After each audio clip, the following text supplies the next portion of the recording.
درود ان پر، سلام ان پر، میرے نبی کا جو ہے گھرانہ۔ میں اکثر عرض کرتا ہوں اہل بیت کا مسئلہ حتیٰ رسالت مآب کا مسئلہ بھی نہیں، خدا کا مسئلہ ہے۔ نہیں ایسے ہی نہیں کہہ رہا، کوئی خطیبانہ جملہ بھی نہیں کہہ رہا۔ اگر اہل بیت کا مسئلہ خدا کا مسئلہ نہ ہوتا تو ان کی طہارت کا اعلان پروردگار کیوں کرتا؟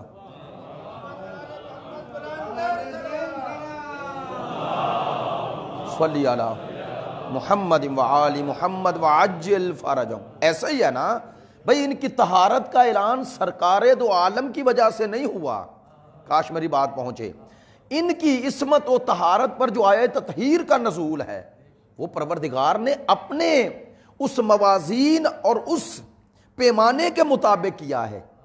چلیں اور آسان کر دوں، اگر ان کا مسئلہ اہل بیت کا مسئلہ خدا کا مسئلہ نہ ہوتا تو نماز پروردگار کی اور درود ان پر نہ ہوتا۔ یہ نماز میں درود اس لیے شامل نہیں کیا گیا کہ یہ خانوادہ مصطفیٰ ہے، اس لیے کیا گیا کہ یہ محافظ پیام خدا ہیں۔ ان کا ذکر صرف میں جو پہلو آپ کی خدمت عالیہ میں عرض کرنا چاہتا ہوں، جو امت میں پہنچنا چاہیے، ہم انہیں صرف خانوادہ رسول سمجھ کر نہیں مانتے، ممبر سے کہہ رہا ہوں، صرف خانوادہ رسول سمجھ کر نہیں مانتے، ہم انہیں سرکار کے بعد اس امت کے سلسلہ ہدایت کا تسلسل مانتے ہیں۔ میری بات نہیں پہنچی ہے؟ جس طرح جو مقام جو منصب سرکار کا امت رسول میں تھا، وہی منصب اور وہی مقام بعد مصطفیٰ آل مصطفیٰ کا ہے۔ یا جملہ بدل دوں، جو فریضہ سرکار کا بعنوان ہادی امت اور نمائندہ خدا امت میں تھا، وہی سرکار کے بعد سوائے نبوت اور رسالت کے اسی منصب ہدایت کو سرکار دو عالم کے بعد جنہوں نے حکم خدا سے انجام دیا وہ اہل بیت ہیں۔ اور آسان کروں تو یوں بھی کہہ سکتا ہوں کہ سرکار دو عالم کے مقصد بعثت کے محافظ اور اسی مقصد بعثت کے اسی طرح آگے پہنچانے والی ہستیاں جس طرح خدا چاہتا ہے وہ اہل بیت ہیں۔ اس عنوان سے دیکھیں گے تو پھر اہل بیت کا مسئلہ صرف امت یا رسول کے خاندان کا مسئلہ نہیں۔ میری بات نہیں پہنچ رہی؟ یہ مسئلہ دین کا مسئلہ ہے، اور ہم یہ اعلان بھی کرتے ہیں اور ایمان بھی رکھتے ہیں کہ ہم سرکار دو عالم کے بعد اہل بیت رسول کو سرکار دو عالم کے بعد حکم خدا سے اور اعلان مصطفیٰ سے محافظ دین مانتے ہیں۔ ہم تشریح دین، تبیین دین، توضیح دین، تفسیر دین اور تشریح دین، وہ تمام پہلوؤں میں ہمارے لیے نقطہ آخر اور آخری فیصلہ وہی ہے جو مصطفیٰ کے بعد اہل بیت مصطفیٰ کی زبان سے پہنچا ہے۔ بھائی میری بات نہیں پہنچی ہے؟ ہمارے نزدیک اگر ایک طرف امت کے اکابرین، اور ان اکابرین میں وہ ہستیاں بھی شامل ہیں جو سرکار کے دور میں تھیں لیکن اہل بیت میں شامل نہیں، ہم ان ہستیوں کا احترام کے قائل ہیں لیکن سرکار کے بعد ان کی اطاعت کے قائل نہیں۔ شاید میری بات نہیں پہنچی ہے؟ چلے میں تھوڑی سی وضاحت عرض کر دوں۔ ہم سرکار کے بعد اس اعزاز کو قبول کرتے ہیں اور اس اعزاز کا احترام کرتے ہیں کہ جو شخصیات سرکار کی موجودگی میں سرکار پر ایمان لائیں اور سرکار کے رخ انور کی زیارت کی، لیکن یہ اعزاز ہے، یہ منصب نہیں۔ شاید بات نہیں پہنچی ہے؟ نہیں میں تھوڑا سا وضاحت کر دوں، ہم صحابیت کو اعزاز مانتے ہیں، منصب نہیں۔ اس لیے صحابیت کے احترام کے قائل ہیں لیکن اطاعت کے قائل نہیں۔ نہ صرف یہ کہ کسی خاص شخصیت، حضرت ابو ذر ہوں، حضرت سلمان محمدی ہوں، حضرت حذیفہ بن یمان ہوں، حضرت ابو ایوب انصاری ہوں، حضرت جابر بن عبداللہ انصاری ہوں، حضرت عمار یاسر ہوں، توجہ ہے، ہم ان تمام اصحاب کا احترام واجب سمجھتے ہیں لیکن اطاعت ان کی بھی نہیں کرتے، نہیں توجہ۔ مثلا میں بات ذرا تھوڑی اور واضح تاکہ پہنچ جائے یہ نوجوانوں تک، دیکھیں حضرت جابر بن عبداللہ انصاری وہ تھے جنہیں سرکار نے اپنے 5ویں نائب کی بشارت دی تھی، ہے نا ذہن میں واقعہ، کہ جب اطیعوا اللہ و اطیعوا الرسول و اولی الامر منکم آیا نازل ہوئی تو حضرت جابر بن عبداللہ انصاری نے سوال کیا تھا، یا رسول اللہ، اللہ کی اطاعت تو ہم کر رہے ہیں، آپ کی اطاعت بھی کر رہے ہیں، یہ اولی الامر کون ہے؟ تو آپ نے فرمایا تھا ان میں پہلے علی ہیں اور آخری وہ میرا نائب ہے جس کا نام میرے نام پر ہوگا۔ تو حضرت جابر کو پھر سرکار نے یہ بشارت دی، شیعہ سنی دونوں کتابوں میں موجود ہے، کہا تجھے یہ بشارت دے رہا ہوں کہ تو حسین کے اس بیٹے کی زیارت سے شرف یاب ہوگا جس کا نام بھی میرے نام پر ہوگا، اور جب انہیں ملنا تو میرا سلام کہنا۔ اور سب کہتے ہیں حضرت جابر آخر عمر میں نابینا ہو گئے، اور کہتے ہیں کہ جب بھی کوئی کہتا تھا، اور ظاہر طویل عمر پائی، تو ایک ہی جملہ کہتے تھے کہ جب تک میں سرکار کی اس بشارت کو پا نہ لوں میں اس دنیا سے جا نہیں سکتا، چونکہ یہ رسول صادق کی دی ہوئی خبر ہے، صادق کی دی ہوئی۔ اب توجہ فرمائیں، اور جب ان کی ملاقات ہوتی ہے حضرت امام محمد باقر علیہ السلام سے،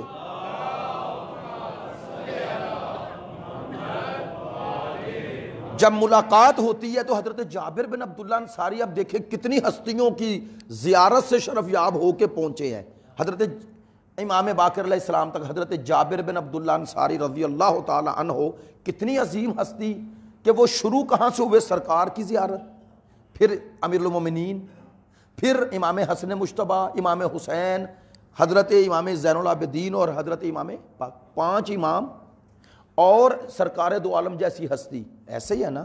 تو 6 معصوموں کی زیارت سے شرف یاب بھی ہوئے، اور الحمدللہ یہ وہ ہستیاں ہیں، حضرت جابر ان ہستیوں میں شمار ہوتے ہیں جو ہمیشہ علی اور اولاد علی کے ساتھ رہے۔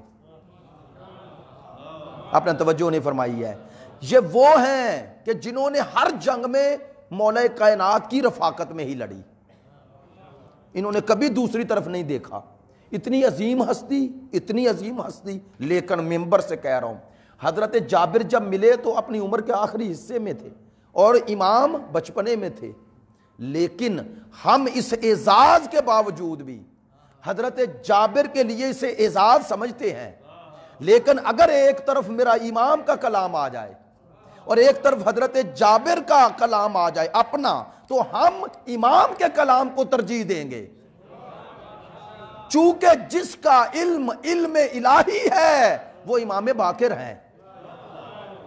اسی لیے صحابہ کرام رضوان اللہ علیہم بھی اس حقیقت کو قبول کرتے تھے، توجہ رہے گی، اس حقیقت کا ادراک اور احساس رکھتے تھے، اسی لیے وہ اپنے دور میں جب تک موجود رہے، صحابہ کی فہرست موجود رہی، انہوں نے کبھی بھی اپنے آپ کو اہل بیت سے افضل نہ سمجھا ہے نہ بولا ہے۔ نہیں، میں ایسے ہی نہیں کہہ رہا، چیلنج کرتا ہوں، حضرت عبداللہ ابن عباس جیسی عظیم ہستی حضرت عبداللہ ابن عباس حبر الامہ ہے، حبر الامہ کا معنی کہ جس طرح یہودیوں کے بڑے عالم تھے نا، تو جب اسلام میں بھی کسی کی عظمت بیان کرنا چاہتے تھے تو یہ فرماتے تھے حبر الامہ۔ توجہ فرمائیں، حضرت عبداللہ ابن عباس سے سب سے زیادہ روایات تفسیر قرآن میں ہیں، سب سے زیادہ، تو مفسر قرآن بھی انہیں کہا جاتا ہے۔ ان کی علمی اور ان کی عظمت پر مجھے ایک دوست نے ایک لنک بھیجا ایک کتاب کا، 15 جلدوں میں کتاب ہے جو انسائکلوپیڈیا ہے حضرت عبداللہ ابن عباس پہ۔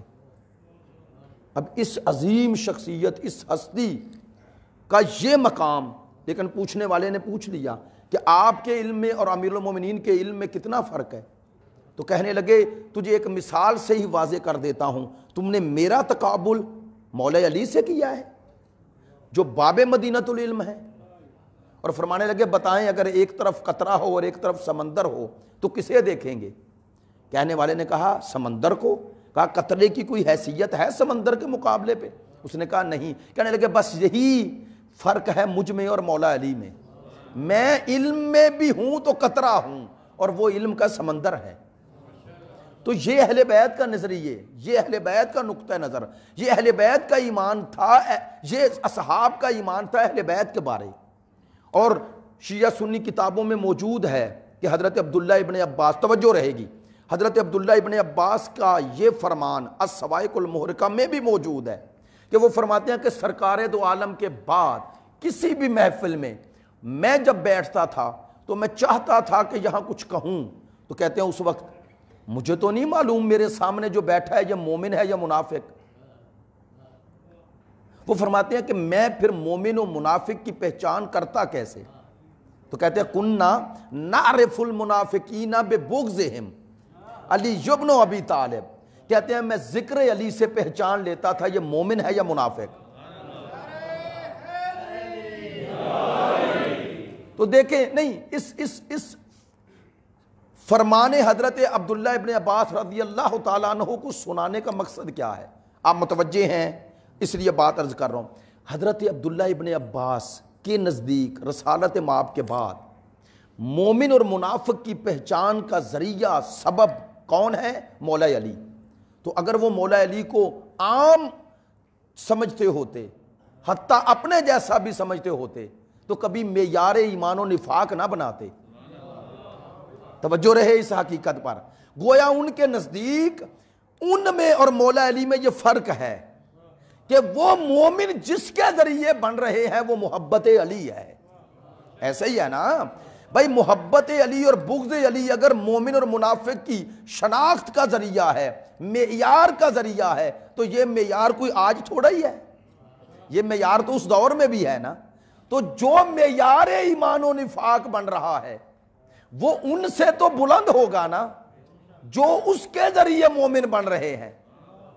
ایسا ہی ہے نا؟ نہیں تو میں جملہ بدل دیتا ہوں، شاید اب اسی تناظر میں گفتگو آ گئی اپنے اختتام کی طرف، تو یہی جملہ آج کہتا ہوں کہ اہل بیت کا امت میں جو مقام ہے اسے اس جہت سے بھی دیکھیں، اس جہت سے بھی دیکھیں کہ معیار ایمان و نفاق بغض علی اور محبت علی۔ ایسا ہی ہے نا؟ اور یہ حدیث چلیں آپ کو اس پوری حدیث سناؤں تاکہ اس حوالے سے کوئی یہ باتیں اس لیے اب کرنا ضروری ہو گئی ہیں کہ یہ جو ہماری نوجوان نسل ہے وہ یہ نہ سمجھے کہ یہ ہماری بنائی ہوئی باتیں ہیں۔ توجہ فرمائیں، امام مسلم نے صحیح مسلم شریف میں، اور باب ہے حب الانصار علامت الایمان، اس میں یہ روایت ہے اور راوی ہیں خود مولا علی۔ صحیح مسلم شریف صحیح ستہ میں صحیحین، سب سے معتبر کتابیں دو ہیں نا، بخاری اور مسلم۔ صحیح مسلم شریف میں روایت ہے اور حدیث کا نمبر اس میں 131 لکھا ہوا ہے۔ توجہ فرمائیں گے، فرماتے ہیں امیر المومنین فرماتے ہیں، خود روایت ہے، فرماتے ہیں قال علی والذی فلق الحب وبرأ النسمہ، کہتے ہیں قسم ہے اس ذات کی جس نے دانے کو خلق کیا، یعنی اہمیت بتا رہے ہیں۔ فرماتے ہیں انہو لعہد النبی الامی صلی اللہ علیہ وسلم، اس میں علیہ وسلم لکھا ہے، وہی پڑھ رہا ہوں سیم الفاظ۔ فرماتے ہیں کہ مجھے قسم ہے اس پروردگار کی جس نے دانے کو خلق کیا کہ مجھ سے سرکار دو عالم نے عہد کیا۔ نہیں توجہ فرمائی، مولا علی فرما رہے ہیں مجھ سے سرکار نے یہ عہد کیا، عہد سرکار نے رسالت مآب نے کیا؟ فرماتے ہیں عہد کیا کہ ان لا یحبنی الا مؤمن ولا یبغضنی الا منافق، اے علی تجھ سے محبت سوائے مومن کے نہیں رکھے گا اور تجھ سے بغض سوائے منافق کے نہیں رکھے گا۔ توجہ ہے؟ اب یہ روایتیں میں نے پہلے حضرت عبداللہ ابن عباس رضی اللہ تعالیٰ عنہ کا کلام پیش کیا، ان کا نظریہ پیش کیا کہ انہوں نے تائید کی اسی روایت کی، تو اس روایت پر صحابہ کا ایمان تھا نا؟ بے توجہ نہیں ہے، ایمان تھا نا۔ حضرت عبداللہ ابن عباس نے جب خود فرمایا کہ میں مولا کائنات کے بعد بھی، آپ جانتے ہیں، چلیں حضرت عبداللہ ابن عباس نے بھی طویل حیات پائی ہے، اب جانتے ہیں واقعہ کربلا کے بعد بھی زندہ رہے.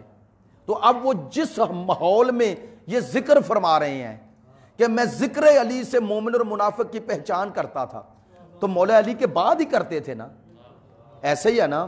تو گویا کہنا چاہتا ہوں کہ یہ معیار صرف مولا علی کی زندگی تک محدود نہیں، حیات طیبہ تک محدود نہیں، قیامت تک محبت اور بغض علی علامت ایمان و نفاق ہے. نہیں کہنا کہ چاہتا ہوں کوئی اس حوالے سے بات اس طرح نہیں کرنا چاہتا، آپ کو ایک فکر دینا چاہتا ہوں. اب میں بار بار یہ جملہ دہرانے کے بعد یہ کہنے کا حق رکھتا ہوں، بھئی اسلام میں آنے کی شرط رسالت ہے اور ایمان میں جانے کی شرط ولایت ہے. نہیں جملہ اور بدل دیتا ہوں، اگر کوئی مسلمان ہونا چاہتا ہے تو وہ خاتمیت سرکار کے اقرار کے بعد بغیر مسلمان نہیں رہ سکتا، نہیں ہو سکتا. ایسا ہی ہے نا، جب تک لا الہ الا اللہ کے ساتھ محمد رسول اللہ نہ پڑھے تو اہل اسلام بن سکتا ہے؟ نہیں بن سکتا نا. بس یہی بتایا سرکار نے فرمایا اسلام میں آنے کی شرط میری خاتمیت کا اقرار ہے، اور ایمان پر اور ایمان کے ساتھ مرنے کی شرط میرے ساتھ میری آل کی محبت اور ولایت کا اقرار ہے. ولایت کا اقرار ہے، یہ شرط ایمان ہے، شرط ایمان. اب توجہ فرمائیں، ہم باقی شخصیات کا احترام کرتے ہیں لیکن نہ وہ اسلام لانے میں شامل ہے، نہ وہ شرط اسلام میں آنے میں ہے، نہ اسلام میں رہنے میں ہے. بات میری اتنی ہی پہنچنی چاہیے آپ تک کہ ہم باقی شخصیات کا احترام کرتے ہیں، اور احترام کا معنی یہ ہے کہ انہیں یہ اعزاز ملا کہ وہ سرکار پر ایمان لانے کے بعد رخ انور سرکار کی زیارت فرماتے رہے، اور ان کا مرتبہ اور ان کا درجہ اور بڑھ گیا جنہوں نے ایمان کے بعد سرکار کی رفاقت میں جہاد کیے. ایسا ہی ہے نا، یقیناً ان کے درجات بلند ہیں، لیکن اس درجات کے باوجود بھی وہ صاحب منصب نہیں بنتے. وہ اعزاز ہے ان کے لیے، مرتبہ ہے ان کے لیے، لیکن منصب نہیں. شاید میری بات سنگین نہ ہو جائے اور کسی اور تناظر میں بھی نہ لیں، میں آسان کر دیتا ہوں. عزیزان محترم، یہ آج کل جتنے اولیاء کرام ہیں، یہ پاکستان اور بر صغیر پاک و ہند میں اولیاء کے مزار ہیں نا، ایسے ہی ہے نا، اور پاکستان کی سرزمین پر بھی یہ جتنے اولیاء ہیں نا، یہ صاحب کرامات ہیں، لیکن ان کے پاس جو ولایت ہے نا وہ منصب نہیں، وہ اعزاز ہے.